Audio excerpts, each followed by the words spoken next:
Hari ini tema kita adalah diperkasakan oleh Roh Kudus. Maksudnya itu adalah kita orang percaya diperkasakan untuk hidup dan untuk melayani. Itu maksudnya ya. Tema kita hari ini adalah mendorong kita supaya datang kepada kuasa Roh Kudus yang akan memberikan kita kuasa untuk hidup dan untuk melayani. Nah, kita tahu bahwa hari ini adalah Minggu Pentakosta. Dan Pentakosta itu adalah satu minggu di mana kita, boleh sudah? Oke. Pentakosta itu adalah satu minggu, Minggu Pentakosta itu adalah satu minggu dalam kalender gereja kita di mana kita mengingati pekerjaan lawatan Roh Kudus ke atas umatnya termasuk kita pada hari ini. Kamu tahu Tuhan Yesus menjanjikan kan bahwa dia akan memberikan, mengirimkan Roh Kudus itu kepada murid-muridnya. Kemudian dia kata, tetapi kamu tinggal dahulu di kota ini dan kamu akan menerima kuasa itu. Dan kemudian di dalam Kisah Rasul dikatakan di sana bahwa apabila mereka berhimpun di bilik itu, di atas bilik itu di Yerusalem pada hari Pentakosta, maka datanglah seperti satu tiupan angin yang kencang dan ada lidah-lidah api turun ke atas murid-muridnya kan. Kemudian lepas itu murid-muridnya dapat berkata-kata dalam bahasa-bahasa yang berbagai-bagai sesuai dengan orang-orang yang hadir pada waktu itu. Dan mereka memberitakan tentang Tuhan Yesus Kristus. Itu Pentakosta. Itu adalah satu peristiwa di mana Tuhan turun ke atas murid-muridnya dalam bentuk lidah api dan memberi mereka kuasa untuk apa? Untuk hidup. Untuk hidup sebagai orang Kristen. Untuk hidup sebagai orang yang percaya. Tetapi bukan saja untuk hidup, untuk melayani juga. Dan kita tahu jalan perjalanan murid-murid Yesus. Mereka melayani dengan kuasa Roh Kudus itu. Ya. Jadi inilah yang kita mau persembahkan pada hari ini. Tetapi untuk hari ini kita berpandukan kepada bacaan Injil yang telah dibacakan kepada kita sebentar tadi.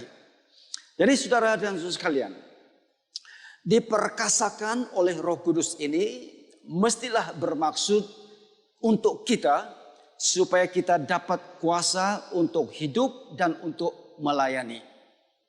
Pemberian Roh Kudus ini menurut Yesus adalah untuk menyaksikan, memberi kesaksian tentang Yesus Kristus. Dan dia kata kamu juga, murid-muridnya pada waktu itu, kamu juga akan bersaksi tentang aku. Tetapi apakah kuasa yang ada pada mereka? Yesus mengatakan kalau dalam saya rasa BIM itu tadi ya jika. Tetapi dalam bahasa Indonesia dia katakan aku akan, dan Roh Kudus itu pasti akan diberikan. Kalau kita baca di dalam ayat yang ke 26 itu dan 27 dia kata aku akan mengirimkan ini kepada kamu. Dan dia akan bersaksi tentang aku dan kamu juga akan bersaksi tentang aku. Jadi saudara-saudara sekalian, walaupun terdapat banyak salah tafsir, walaupun terdapat banyak salah pengalaman, walaupun terdapat banyak tolakan dan bantahan manusia, kalangan orang Kristen sekalipun tentang pekerjaan Roh Kudus ini. Ini adalah karena barangkali kita tidak mengerti tujuan sebenar pemberian Roh Kudus itu. Kalau kita mengerti sebenarnya tentang pemberian Roh Kudus itu, kita tetap akan menerimanya. Tetapi hanya karena barangkali kita punya pengalaman-pengalaman tertentu, barangkali itulah sebabnya kita tidak begitu tertarik kepada kuasa Roh Kudus. Jadi pada hari ini saudara dan sekalian, kita ketepikan pengalaman yang tidak baik. Kita ketepikan pengalaman manusia yang tidak positif. Kita ketepikan pengalaman orang Kristen yang negatif. Kita ketepikan itu. Mari kita belajar apa sebenarnya yang dimaksudkan oleh Yesus. Siap ya?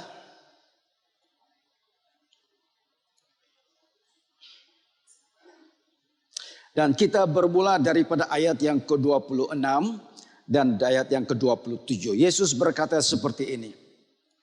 Aku akan mengutus penolong yang berasal daripada Bapa kepada kamu. Dia roh yang akan menunjukkan apa yang benar tentang Allah. Apabila dia datang, dia akan memberikan kesaksian tentang aku. Kamu pun akan memberikan kesaksian tentang aku, karena kamu semua bersama-sama aku sejak permulaan. Kita boleh baca ayat itu.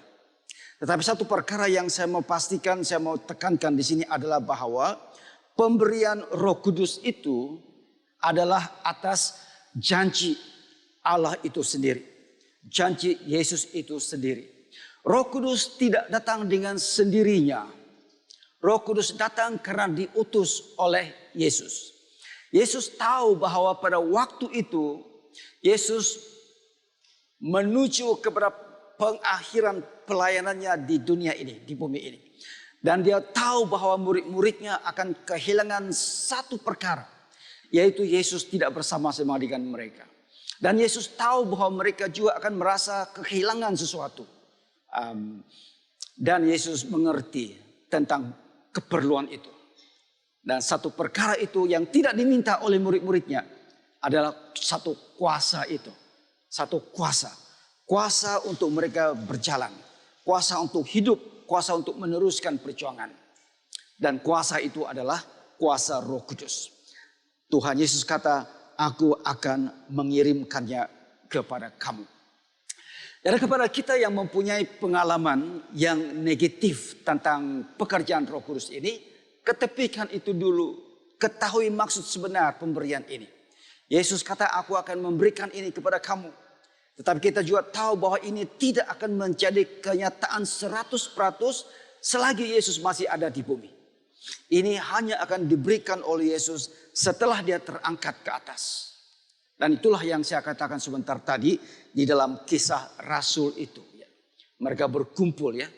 Dan datanglah satu tiupan angin kencang, deras, keras. Dan turunlah lidah-lidah api. Itu yang dijanjikan oleh Tuhan kita Yesus Kristus. Jadi pada hari ini saudara dan saudara sekalian, janji ini yang Yesus sendiri telah janjikan kepada murid-muridnya dan seterusnya kepada kita bertujuan untuk kebaikan. Dia ini bila dia datang kata Tuhan Yesus, dia akan memberi kesaksian tentang aku. Jadi kalau kita ada pengalaman di mana dalam situasi itu ada pekerjaan, dikatakan ada pekerjaan Roh Kudus, tetapi tidak menunjuk kepada Yesus Kristus, dia menunjuk kepada manusia, maka kita tahu itu bukan Roh Kudus yang dijanjikan oleh Tuhan Yesus Kristus. Kan ada cerita-cerita seperti itu. Orang yang berligar, orang yang berkecimpung dalam kuasa karunia Roh Kudus. Tetapi mereka menarik perhatian kepada dirinya sendiri. Tidak menarik perhatian kepada Yesus. Atau dia menarik perhatian kepada gerejanya. Dan tidak menarik perhatian kepada Yesus. Nah, kalau itu terjadi, roh yang ada di dalam kita itu boleh memeriksanya dan mengujinya. Roh yang di dalam kita yang lebih besar dari roh yang di luar sana. Boleh menguji. Dan kalau kita tahu bahwa ada orang yang melayani yang dikatakan dalam perbuatan dan dalam mujizat Roh Kudus, tetapi Yesus langsung tidak disebut, langsung Yesus tidak ditinggikan, langsung Yesus tidak disebut, kita harus berhati-hati. Karena apa? Karena Yesus kata begini, bila dia datang, dia akan bersaksi tentang aku. Jadi kita yang melayani, yang punya kuasa Roh Kudus yang kita melayani ini, mari kita selalu ingat. Bila kita usir roh jahat daripada orang yang dirasuki, Yesus mesti ditinggikan. Bila kita berdoa untuk orang yang lemah imannya dan menjadi kuat dia, Yesus harus ditinggikan. Bila kita berdoa kepada orang yang sakit dan dia disembuhkan, Yesus harus ditinggikan. Bukan kita, bukan pun gereja kita. Tapi alangkah baiknya juga lah kalau orang mengatakan, oh di gereja Saint Michael dan in all angels dan semua malaikat dan semua para malaikat di sana ada kuasa Roh Kudus tahu. Datang lihat, aku suka juga dengar yang seperti itu. Sebab yang menarik kita kepada kita, kan? Kita di sini kita punya visi adalah menjadi pengikut Kristus yang tidak tahu. Tolonglah aku menjadi pengikut Kristus yang merayakan, berhubung, menyumbang kepada kerajaan Allah, disandarkan dan seterusnya. Beri kemuliaan kepada Tuhan karena kamu tahu visi kita. Jadi kalau kita berligar, kalau kita melayani dalam kuasa Roh Kudus, memanglah nama Tuhan harus kita tinggikan. Ya. Tetapi jangan lupa kita buat ini di atas visi dan misi gereja St. Michael. Saudara dan sekalian, jangan lupa itu pada suatu hari nanti ada di antara kamu yang dipakai oleh Tuhan dengan penuh kuasa. Di dalam kuasa Roh Kudus melayani, ya, membebaskan orang daripada kerasukan iblis dan sebagainya, malah membangkitkan orang yang mati kalau ada. Begitu, pakailah. Tapi nama Yesus harus ditinggikan. Selepas dia ditinggikan, sebutlah. Sebut apa? Gereja St. Michael dan semua malaikat bilang, ya, sebut juga lah. Bukan artinya kita rendahkan Tuhan Yesus. Saya ini berasal dari gereja St. Michael. Kau bilang begitu. Kita mau juga begitu. Tetapi pada asasnya Tuhan Yesus kata apa? Bila Roh Kudus ini utus kepada kamu, dia akan bersaksi tentang aku. Kalau itulah pekerjaan Roh Kudus, kenapa kita tolak pekerjaan Roh Kudus? Kan?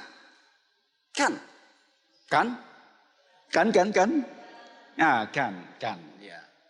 Kalaulah pekerjaan Roh Kudus itu bagus, kenapa kita tidak begitu terbuka untuk menerima pekerjaannya? Kan? Kalau Roh Kudus itu boleh membebaskan kita daripada belenggu roh setan, kenapa kita terima pekerjaannya? Kan? Begitu mah. Begitu, ya. Begitu mah. Ya. Jadi ini adalah janji Tuhan Yesus yang Tuhan berikan kepada kita. Jadi jangan kita teragak-agak untuk merangkul pekerjaan Roh Kudus dalam hidup kita. Bila Roh Kudus itu bekerja, dia bekerja dalam speed yang berlainan. Kita akan lihat kemudian. Ini adalah dalam ayat-ayatnya yang ke-4 sampai 15. Pasal yang ke-16. Inilah pekerjaan Roh Kudus. Ya. Yang Yesus bilang begitu. Ya. Mari kita lihat. Di dalam ayat-ayat ini khususnya ayat yang ke-8. Pasal yang ke-14 ayatnya yang ke-8. Saya mau bacakan. Apabila dia datang kelak, dia akan membuktikan kepada orang dunia bahwa pendapat mereka tentang dosa, tentang apa yang benar, dan tentang hukuman Allah semuanya salah. Itu ayat yang ke-8. Pekerjaan Roh Kudus ya. Tadi saya rasa itu versi bahasa Malaysia, perkataan yang digunakan itu adalah menginsafkan. Bila Roh Kudus itu datang, dia akan menginsafkan dunia tentang dosa, tentang kebenaran, dan tentang hukuman. Ini pekerjaan Roh Kudus. Jadi bagaimana hal itu boleh terjadi? Mari kita lihat satu persatu. Yang pertama itu adalah tentang dosa.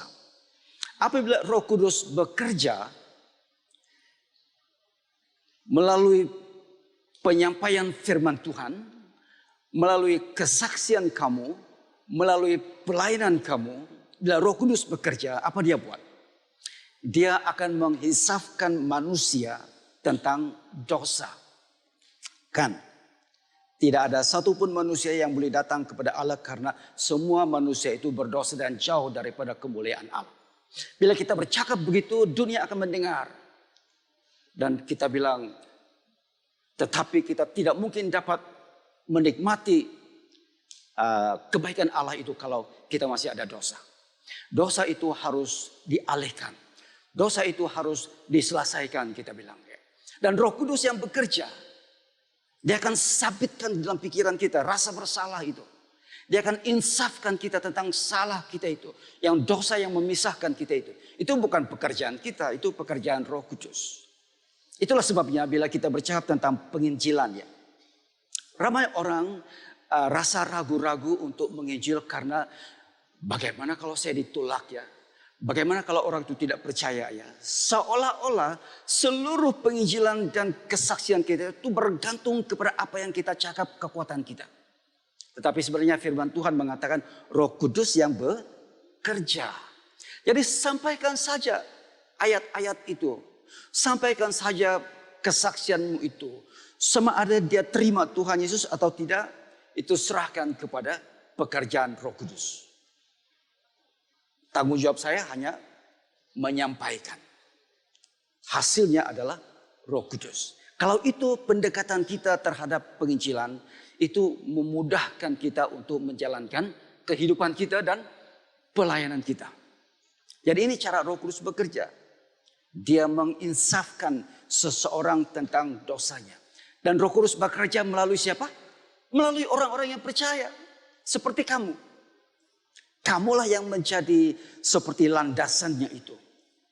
Untuk menyampaikan message keselamatan Tuhan Yesus. Ini pekerjaan Roh Kudus. Bagus atau tidak?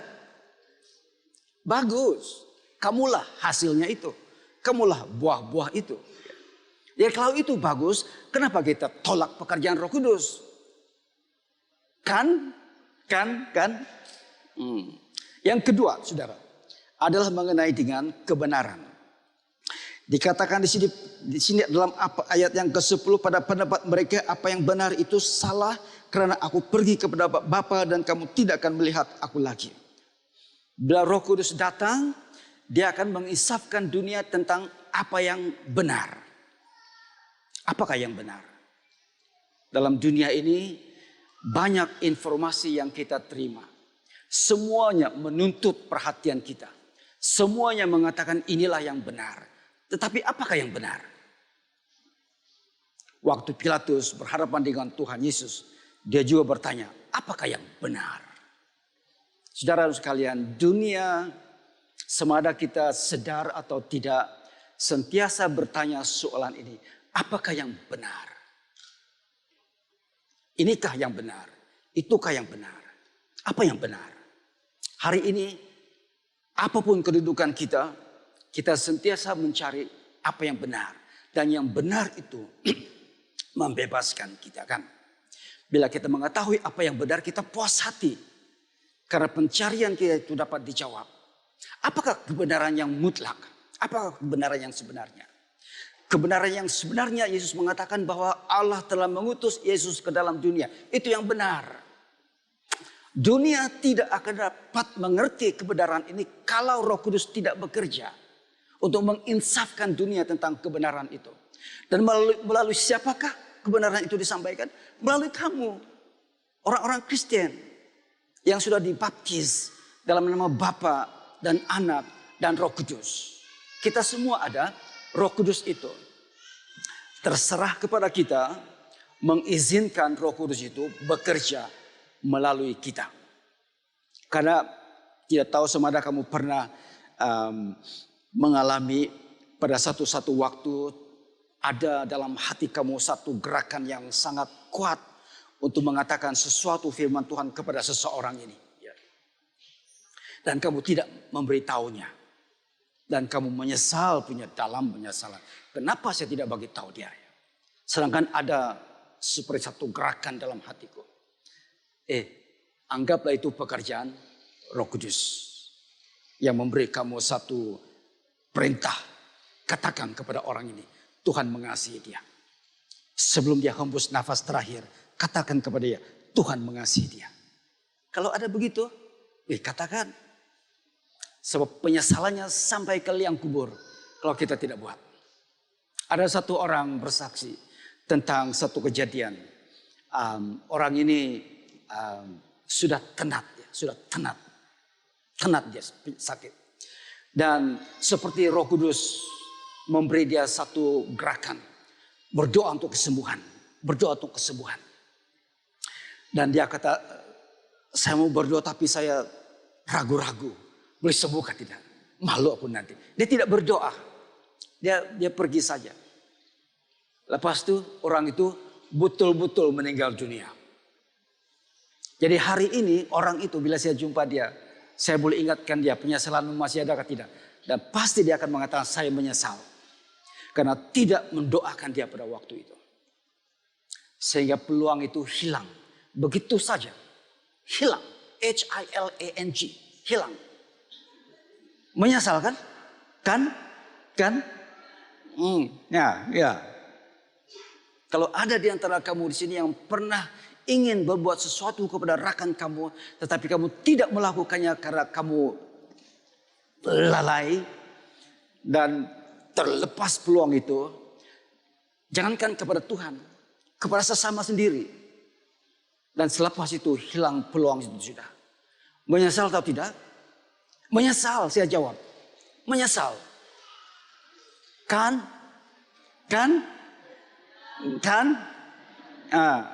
Menyesal. Itu baru terhadap sesama manusia. Bagaimana kalau suruhan Tuhan yang kita tidak buat? Jadi saudara sekalian, ini pekerjaan Roh Kudus. Secara praktiknya.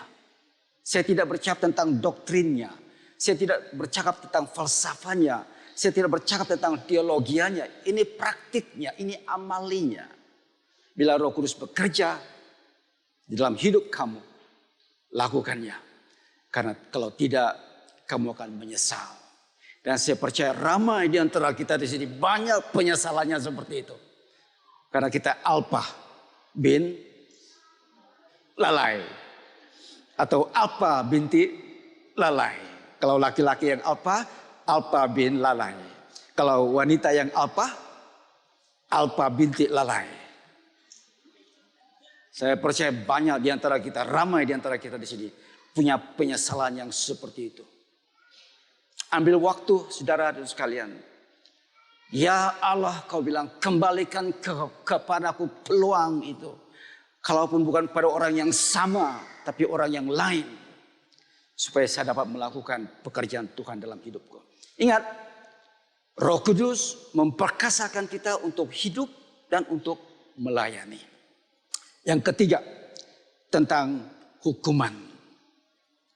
Ayat yang ke-11, pendapat mereka tentang hukuman Allah pun salah. Karena penguasa dunia ini sudah dihukum. Di sini dikatakan bila Roh Kudus itu datang, dia akan menginsafkan dunia tentang hukuman Allah. Karena hukuman Allah sudah pun datang. Apa artinya saudara? Bagi orang-orang yang tidak percaya kepada Allah, itu adalah orang-orang dunia yang tidak percaya kepada Allah. Mereka tidak akan percaya ada penghakiman. Mereka tidak percaya akan ada penghukuman. Malah ada orang Kristen yang percaya tidak ada penghukuman. Memanglah kita orang Kristen tidak ada penghukuman. Karena kita sudah selamatkan. Tapi kita akan dihakimi juga. Dihakimi artinya diperiksa sama ada betul atau salah. Dihakimi. Tetapi kita tidak akan dihukum. Karena kita sudah selamat. Dua perbedaan itu ya. Hakim dan hukum. Kita akan dihakimi, kita akan diperiksa. Tetapi kita tidak akan dihukum. Karena kita bukan orang dunia. Tetapi orang dunia tidak akan percaya ada penghukuman. Mereka kata dunia ini pun tidak diciptakan oleh Allah. Dunia ini tercipta dengan sendirinya. Apabila terjadi satu letupan yang besar. Berjuta tahun yang lampau. Berjuta tahun yang lampau katanya the Big Bang. Dan terjadilah berpecahlah semua planet-planet. Dan menjadi bintang ini menjadi ini dan menjadi itu kata mereka. Dia tidak pernah mengatakan dunia ini diciptakan oleh Allah. Apalagi tentang Tuhan Yesus Kristus. Di sekolah anak-anak kita kadang-kadang didedahkan kepada teori ini. Dan anak-anak kita membesar dengan pikiran ini. Bahwa dunia ini tiada kait mengait dengan Tuhan. Bahwa Tuhan ini tiada kait mengait dengan dunia. Karena dunia ini tercipta dengan sendirinya. Orang dunia memikirkan tidak ada penghukuman. Dia tidak akan dihukum. Siapa yang hukum mereka? Tetapi Yesus datang ke dalam dunia ini khas khusus untuk menyelamatkan kita daripada hukuman. Dan bila kita sampaikan kesaksian yang seperti itu, kata Tuhan Yesus, Roh Kudus akan bekerja di dalam kamu. Dan dia akan menginsafkan dunia. Bahwa dunia ini sudah pun dihukum. Tetapi berita baiknya adalah sesiapa yang percaya kepada Tuhan Yesus tidak binasa, melainkan beroleh hidup yang kekal. Jadi bagus kan pekerjaan Roh Kudus? Kan? Bagus kan? Ya kenapa kamu tolak? Bukan kamulah, yang kamulah. Kenapa kita tolak? Bagus. Kita hanya menolak pekerjaan Roh Kudus karena pengalaman-pengalaman kita yang pahit barangkali. Itu saja. Itu bukan pekerjaan Roh Kudus itu. Itu pekerjaan manusia. Kalau kita panggil kamu ke depan dan saya mendoakan supaya kamu dipenuhi oleh Roh Kudus dan kamu tidak pandai-pandai jatuh, saya akan doakan kamu sampai kamu penat. Tidak juga jatuh, saya tidak akan tinggalkan kamu. Kamu pulang dengan pikiran yang lain. Nah, dan saya bilang, sesiapa yang tidak jatuh, banyak dosa, aku bilang. Nah, pernah dengar begitu? Ataupun aku bilang, sekarang saya mau berdoa untuk Roh Kudus turun kepada kamu dan kamu akan berkata-kata dalam bahasa-bahasa roh. Aku bilang, saya berdoa tiada aja yang satu bahasa roh. Dan akhirnya saya bilang, itulah kamu banyak dosa. Itulah tidak dapat bahasa roh. Kamu pun tidak senang hati, kamu pulang dengan hati yang begitu beban. Itukah pekerjaan Roh Kudus? Bukan. Bukan pekerjaan Roh Kudus itu. Pekerjaan manusia. Itu kesilapan manusia. Ampuni kami ya Allah. Silapan manusia. Roh Kudus tidak pernah bekerja untuk membuat kita rasa bersalah. Dia akan mensabitkan kesalahan kita. Tapi dia tidak membuat kita rasa bersalah. Artinya apa? Artinya dia akan membebaskan kita daripada semua kesalahan dan kebebasan kita itu terjamin. Itu pekerjaan Roh Kudus.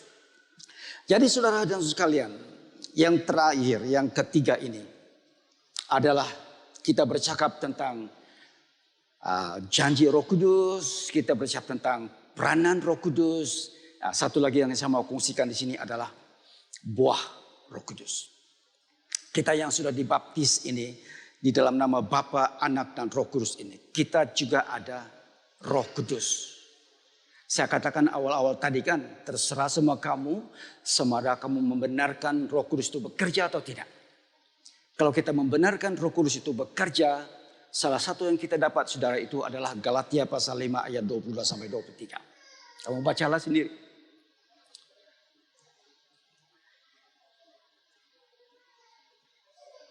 Kalau saya rumuskan, itu bermakna satu, bila Roh Kudus bekerja di dalam hidup kita, karakter kita akan berubah. Sikap kita berubah. Bahasa kita berubah. Pikiran kita berubah.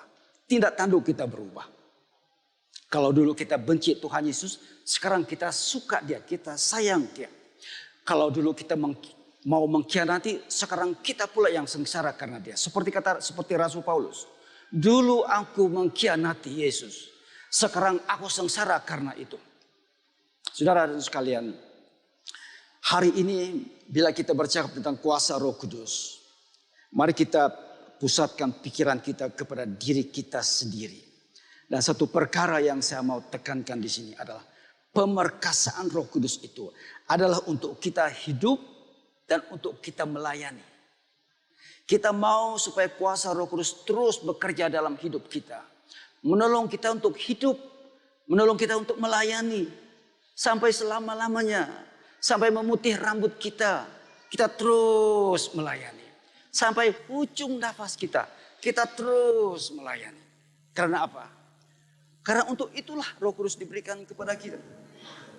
Menjadi saksi kepada Yesus Kristus. Saudara dan sekalian.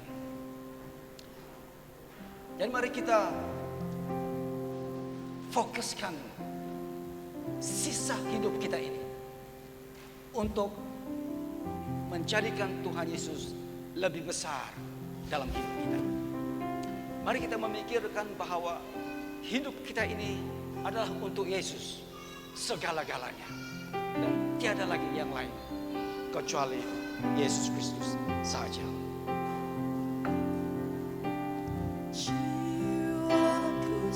Mari kita semua berdiri. Kita memuji Tuhan dengan ini.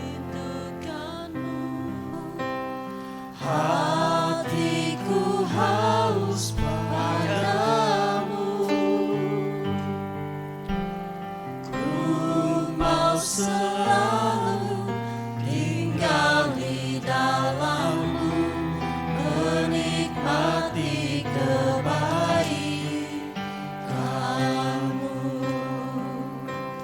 Yesus, Kau yang ku cinta. Terima kasih Tuhan karena kuasa yang memberikan kepada kami kekuatan untuk melayani dan untuk hidup sebagai orang yang percaya. Semoga firman Tuhan yang disampaikan sebentar tadi tidak menjadi sia-sia, melainkan menggenapkan pekerjaan Tuhan, pekerjaan Roh Kudus dalam hidup kami. Dalam nama Yesus.